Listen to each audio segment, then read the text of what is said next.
আমরা তো অনেকেই রামধনু দেখেছি, কিন্তু আপনারা কি কখনো রামধনুর মতো গাছ রেইনবো ট্রি দেখেছেন?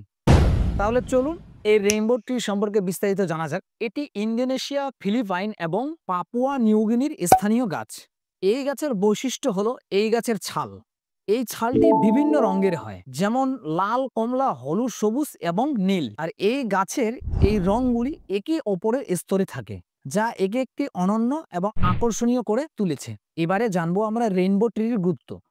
রেইনবো ট্রি একটি গুরুত্বপূর্ণ গাছ যার বিভিন্ন ব্যবহার রয়েছে। এই গাছটি কাঠ দীর্ঘস্থায়ী এবং পোকামাকড় প্রতিরোধী, তাই এটি জাহাজ নির্মাণ এবং অন্যান্য কাঠের পণ্য তৈরিতে ব্যবহৃত হয়। এছাড়াও এই গাছটি ছাল, পাতা এবং ঐতিহ্যগতভাবে ওষুধি ব্যবহৃত হয়। এবারে দেখব আমরা রেইনবো গাছ এই রেইনবো ট্রি কেন সংরক্ষণ করা হয়।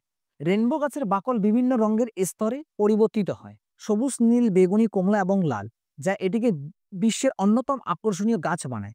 প্রাকৃতিক বৈচিত্র্য সংরক্ষণের জন্য এটি গুরুত্বপূর্ণ।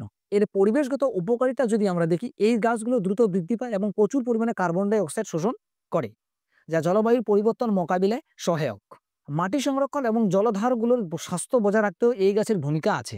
এরপর আমরা যদি দেখি এর বাণিজ্যিক গুরুত্ব, রেইনবো গাছ থেকে প্রাপ্ত কাঠ কাগজ শিল্প ব্যবহার করা হয়। দ্রুত বর্ধনশীল হওয়ার কারণে এটি বাণিজ্যিকভাবে লাভজনক। কিছু ক্ষেত্রে এটি জ্বালানি কাঠ এবং আসবাস তৈরিতেও ব্যবহৃত হয়।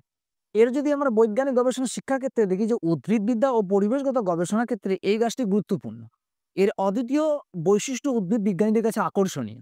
পর্যটন শিল্পের ভূমিকা হিসেবে যদি দেখি, যে রেইনবো গাছ যেখানে প্রাকৃতিকভাবে বৃদ্ধি পায় বা রোপণ করা হয়, সেসব স্থান পর্যটকদের আকর্ষণের কেন্দ্রবিন্দুতে পরিণত হয়। তো যাই হোক, ভিডিওটি এই পর্যন্ত। ভিডিওগুলি যদি আমাদের ভালো লেগে থাকে তাহলে অবশ্যই লাইক, কমেন্ট এবং শেয়ার দিয়ে পাশে থাকবেন। সুস্থ থাকুন। ধন্যবাদ।